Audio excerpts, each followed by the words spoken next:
Hey everyone, it's Christine here. Welcome to my channel and welcome to today's video on 3 things you should know about the upcoming full moon in Sagittarius.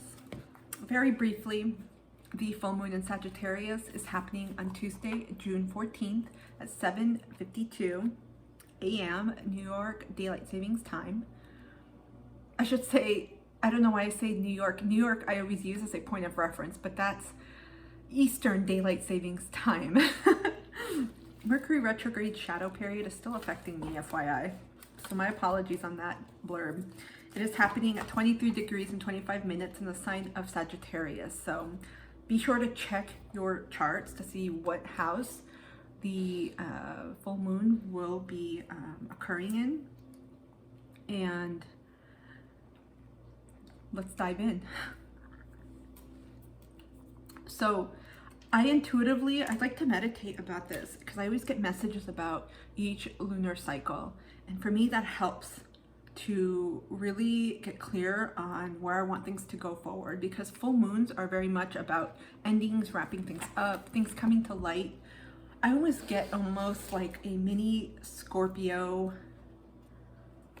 season popping up, because it's a lot of unearthing things, bringing things to illumination and to light, things that we may have kept hidden subconsciously, things other people haven't told us, things that we know we have to release for this next lunar cycle chapter of our life, if you will. So I always get a lot of Plutonian energy, even though it's very much tied to Cancer and about our feelings. So let's get started. The first thing that I channeled was truth. And this is a no-brainer, but I kept hearing it over and over. But this isn't just because Sagittarius is all about truth and balance and really speaking not just our truths, but the truth and the way for our lives. And I feel like in this particular lunar cycle, it's about getting clear with yourself about what you want. Really tapping your heart to your head and finding that balance. Because Sagittarius is ruled by Jupiter, there's a sense of expansiveness, but you can't really go out and do the things that you want to without being clear. So there's a semblance of clarity tied to this truth. So this requires you really revising, reassessing, looking at your goals and making sure that where you're going forward, this is what you want to pursue. Sometimes when something doesn't work out, we may have a tendency to jump into something else quickly just to fill that void instead of sitting in that void and feeling it. And that's precisely that time period, those moments, that in between, this liminal space where we get clues about the next step. We don't have to know the whole thing. I know some of us want to, but we don't. This is all about really connecting to your truth. I really suggest finding time for yourself in order to do this.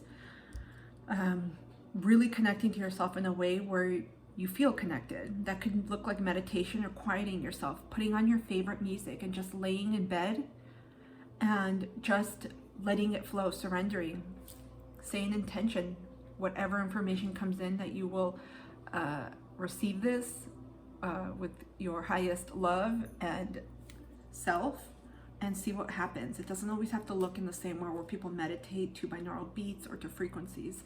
Sometimes when I just feel lost and I really want to connect to this truth and find the next steps or further clarity in my chapter, I'll put on my favorite music, and it's not always something that doesn't have lyrics. Second, joy. So the second thing you should know about this full moon, it's all about joy and adventure in the mundane, finding these things in your everyday life and routine. Almost like if we had a Taurus and a Sagittarius that got married. I'm getting that energy because so many people, yes, Jupiter, which rules Sagittarius, is all about foreign lands and long distance travels, right?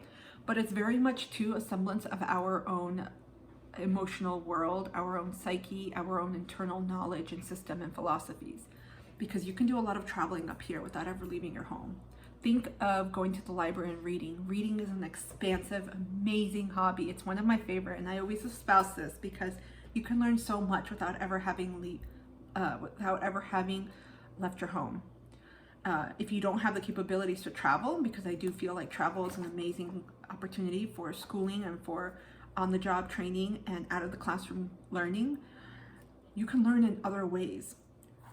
And finding the sense of adventure, the sense of joy and spirit in your everyday routine is really important because that connects you more to your soul, to who you are. If you are, for example, cleaning, we all have to clean in some form or another. Maybe cleaning the dishes, doing your laundry, cleaning up after your pets, or if you have children or your partners. There's some semblance of cleaning, tidying up, and regular routine, right? You can make that more joyful by listening to your favorite podcast or audiobook or music. I started doing that and I'm like, wow, now I look forward to it because I get it like an hour and a half of uninterrupted time every week where I focus on listening to my favorite podcasts or even YouTube channel. I'll just leave it on the counter without having to see it, and I'll just listen to it and take advantage. So really take the time to figure out what areas of your life may be a little bit in the dumps emotionally, where you don't feel excited to be doing them, you don't look forward to them, you feel a little bit stagnant, and see how you can inject more joy, more adventure, and it comes in different forms. Finally, we have our third and final thing to know about this full moon in Sagittarius, and this is simply to ask. You're never going to know what you'll get back, whether it's asking for help, asking for advice, whatever it is, until you take that step forward and ask. Because in order to receive, you have to be willing to ask for whatever it is that you want. And I got this strongly because I feel like I kept seeing a lot of different signs posts, I should say, with different locations. And so I feel like at this point, some people that I'm channeling this energy for are at different precipices in their life, different directions, because a lot of endings just have occurred, right? And with another full moon coming, there's also going to be many things that we are releasing energetically and physically and whatnot. And so there's a semblance of being able to go outside of your comfort zone and ask, because that's where the magic is going to happen and where you are going to receive. And that could be hard for people. This ties into what I mentioned as the first thing to know is about your truth. When you connect to what it is you really want and what action steps you want to take to make that happen, asking will generally come in an easier way. It doesn't mean it's always going to be easier to take that action to ask someone, but you'll have greater connection to why you're doing this, why you're asking. And this in turn allows you to receive. So I hope this third one makes sense, because it may sound a little convoluted because everyone's like, yeah, I have no problem asking. But when you think about it, especially when it relates to something to your heart, to your dreams, to your goals, so many people shy away. We tend to help others. I'll say for the vast majority of people that I come across, that I work with one-to-one and in groups, and that generally follow what I do, you're more overgivers.